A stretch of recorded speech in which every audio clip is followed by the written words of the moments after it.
In order for me to have any conversations about philosophical or spiritual or psychological or scientifically technical subjects, I first need to establish that these will not be happening within the context of a universe where things spontaneously assemble. They say in an infinite universe, anything can instantaneously emerge. Anything. Your favorite coffee cup, a whale, anything can just show up, over an infinite amount of time out of nothing. So we're not going to be using that universe model as a reference because I don't think it is possible. So anything that requires a history behind it or an evolutionary path or someone manufacturing that thing in my arguments will not spontaneously just appear in the universe. So that's the groundwork for that. But in order to put everything else I talk about really in my entire life into context, I have to use and I say theory, but I know it's a hypothesis, but I'd like the word theory, so you're going to have to deal with it. I use what I call the theory of balance. So what is balance? Balance is not homeostasis. Although homeostasis, lives within the universe, and so it's part of balance, but balance is the universe's ledger. So imagine, if you will, the ability to take a snapshot of the smallest measurements of the universe and examine them in their fourth dimensionality, over time. And the other thing about these conversations is we have to put it within the scope of human perception. So when we talk about reality and ultimate reality, ultimate truth, the ultimate nature of the universe, we are still perceiving it. So you could say, well, you're not actually seeing things at this specific frame rate.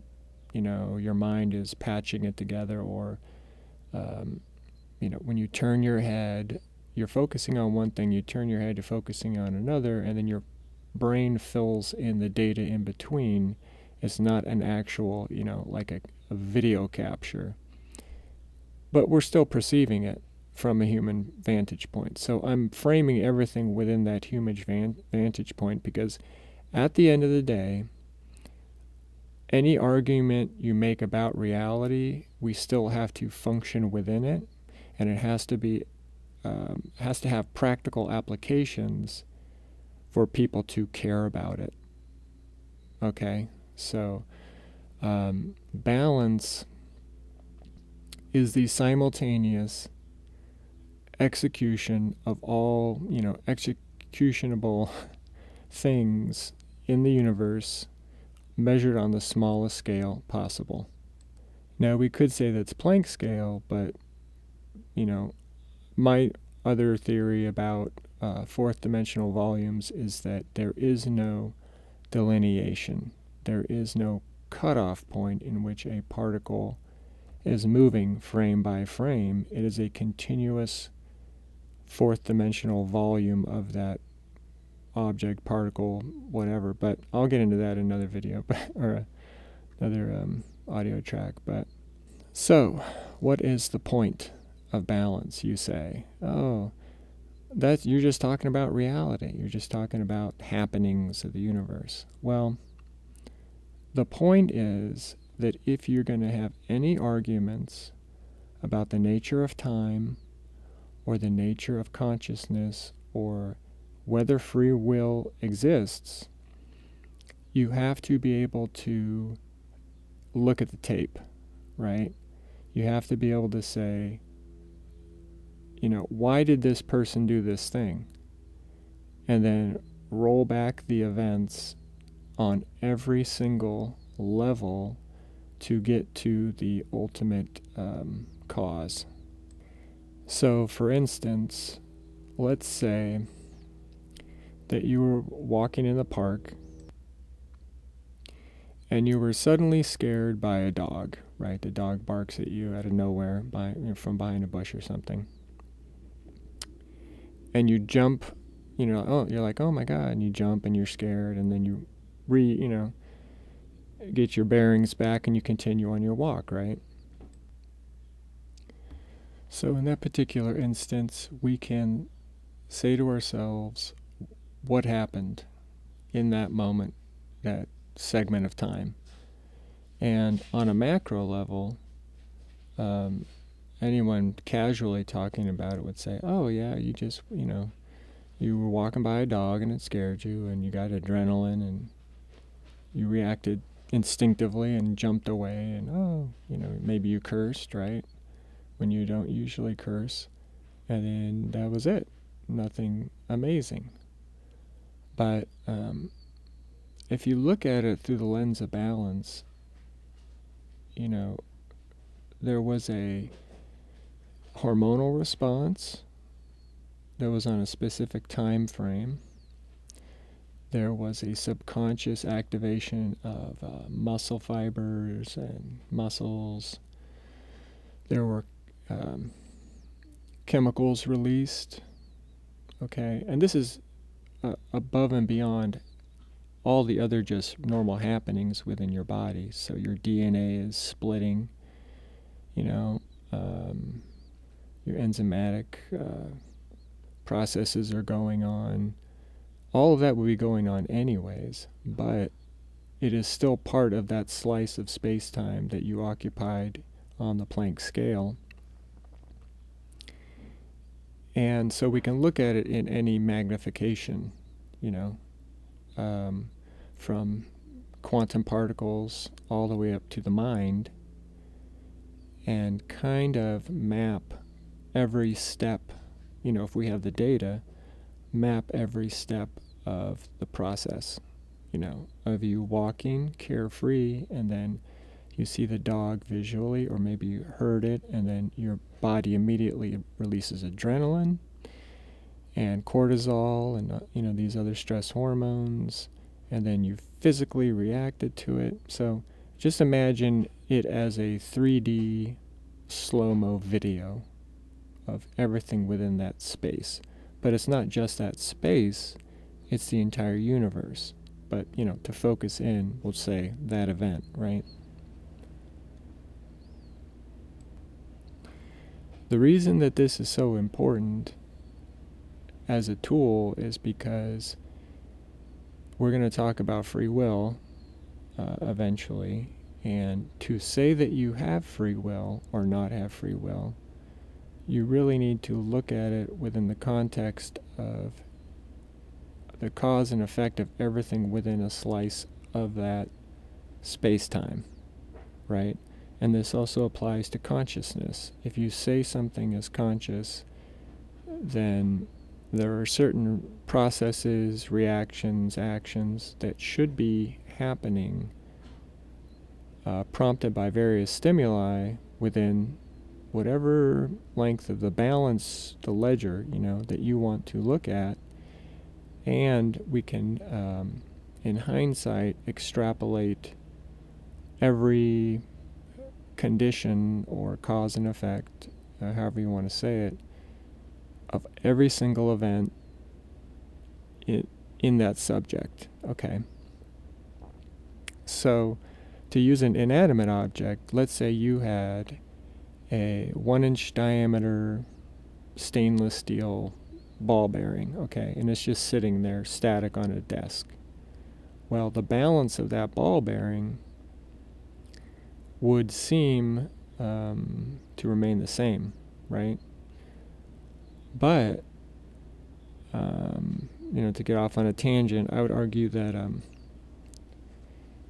it is the data that really moves forward in time. It's not the original particles, if you will. In other words, as time progresses, any body or any matter is part of a continuous fourth dimensional body. Okay, it just, with a ball bearing, it appears static to us. So the fourth dimensional body is just maintaining that specific shape at that time. If you push the ball bearing and it rolls and falls off the desk, then you have a fourth dimensional body that looks like a noodle that grows across the desk and then down to the floor and hits the floor and bounces. So now you have, like, arcs of the noodle, and then until it's at rest again. Okay, so the ledger for that is simple in the sense that the atoms and the subatomic particles and the quantum particles, I'm not a physicist, but the particles it's composed of have a range of native action in and of themselves, right? Even if a molecule or atom is vibrating, it's within a range.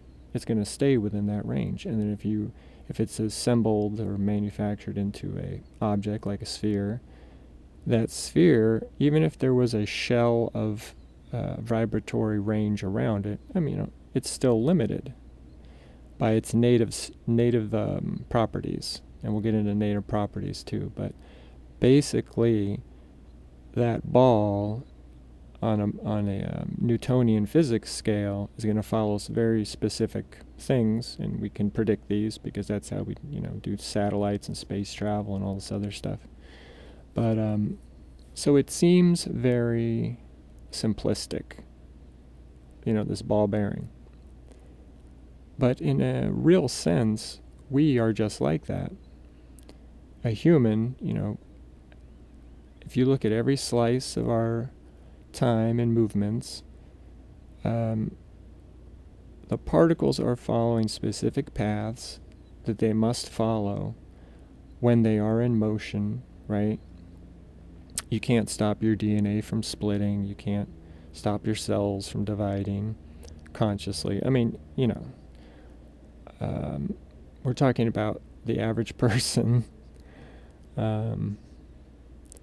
So in that sense, when you were jumping away from the dog, you couldn't spontaneously stop your body in motion in midair, right? Because it had to complete that arc due to Newtonian, following the laws of Newtonian physics, right? So that's set, if you're talking about determinism, that's going to happen. It would be impossible for it not to happen according to the laws of physics that we have. The part that we're going to need to talk about later is the free will part. And that ties into determinism and other, theories. But basically, for this video, I'm saying that balance is just the record of all the happenings within the universe in the smallest measurable time increment, let's say Planck scale, that we can measure things in as a 3D modeling, 4D modeling, and that is assuming that it is still a continuous fourth dimensional bodies of movement, like the ball bearing turning into the noodle, concept, right? We can't get any smaller than the Planck scale, let's say. Okay. So just try to hold this concept in your mind when we talk about other things like free will, determinism, consciousness, intelligence, because they all really hinge off of being able to look at the data of the sequence of events, right? And this will be more apparent, in later videos. It may sound kind of convoluted right now, but I will talk to you soon.